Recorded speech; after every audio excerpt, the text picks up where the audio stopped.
और अरावली विवाद पर सियासी वार पलटवार का दौर लगातार जारी है। अब तक अरावली में खनन को लेकर राज्य सरकार पर सवाल खड़े करने वाली कांग्रेस पार्टी खुद सवालों के घेरे में है। उनके पुराने कारनामों से पर्दा उठाते हुए सरकार ने पलटवार किया, तो वहीं सेव अरावली मुहिम राजस्थान समेत दिल्ली एनसीआर के तमाम इलाकों में तेज होती जा रही है।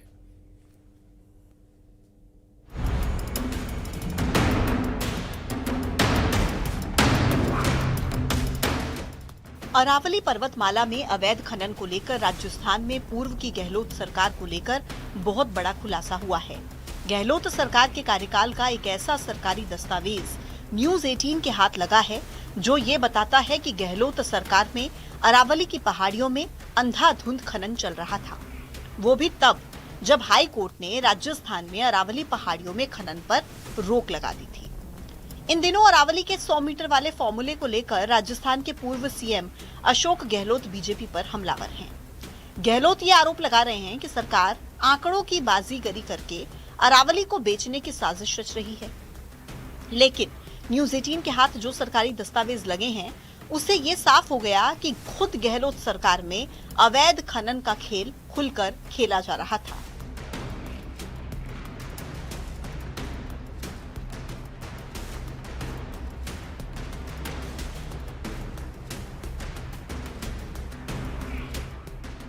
राजस्थान के अलवर जिले में अरावली पर्वतमाला को पिछले 15 सालों में बड़े पैमाने पर अवैध खनन से भारी नुकसान पहुंचा है। सुप्रीम कोर्ट की रोक के बावजूद भिवाड़ी, टपूकड़ा, तिजारा और किशनगढ़ बास क्षेत्रों में खनन माफिया बेखौफ होकर पहाड़ों को खत्म करता रहा। हालात ये है कि कई पहाड़ियों का नामो निशान तक मिट चुका है। अलवर के तत्कालीन डीएफओ पी काथरवेल के अनुसार सिर्फ भिवाड़ी क्षेत्र में करीब 50,000 करोड़ रुपए की अवैध खनिज संपदा की लूट हो चुकी है।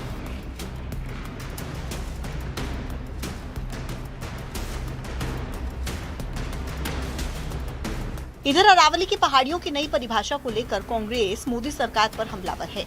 कांग्रेस के सांसद जयराम रमेश ने अरावली मुद्दे पर कहा कि मोदी सरकार अरावली हिल्स को बचाने के लिए नहीं बल्कि बेचने में लगी हुई है। उन्होंने आरोप लगाया कि केंद्र सरकार का मकसद अरावली को बेचना है, जबकि अरावली की जरूरत और वक्त की मांग है कि अरावली को बचाया जाए। हम राजनीति हम नहीं कर रहे हैं। जो परिभाषा आपने अपनाया है ये गलत परिभाषा है। और अभी अरावली जो हमारी प्राकृतिक धरोहर है, भौगोलिक धरोहर है, ऐतिहासिक धरोहर है और खास तौर से प्राकृतिक धरोहर है, उसको इतना खतरा है, इतना इरोजन हुआ है। और प्राथमिकता किसको देनी चाहिए? अरावली को और पुनर्जीवित करने के लिए, रिस्टोर करने के लिए, अरावली को संरक्षित रखने के लिए। इसके बजाय आप इसको बेचने में लगे हो। अलवर के बिलिंदी में खनन माफिया पहाड़ का एक हिस्सा हजम कर गए।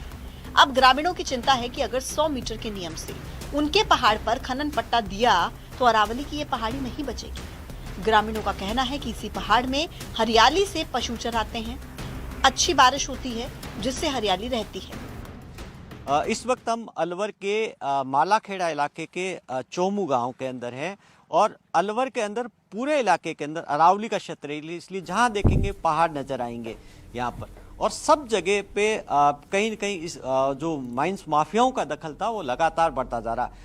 इस गांव के लोगों की चिंता ये है कि उनके पहाड़ कैसे बचेंगे। आप बताएं सर, अब जो ये जिस तरीके से आपके क्षेत्र में सबसे ज्यादा जो अवैध खनन भी हुआ, अवैध खनन की लाइसेंस भी मिला, ये हमारे तो नहीं होता सर, इतना अवैध खनन नहीं होता हमारे। अवैध आप क्या चाहते हैं? आप हमारे अवैध खनन लीज नहीं आनी चाहिए। लीज नहीं। और इसी के साथ खबर असरदार में इतना ही। अब बने रहिए न्यूज 18 के साथ।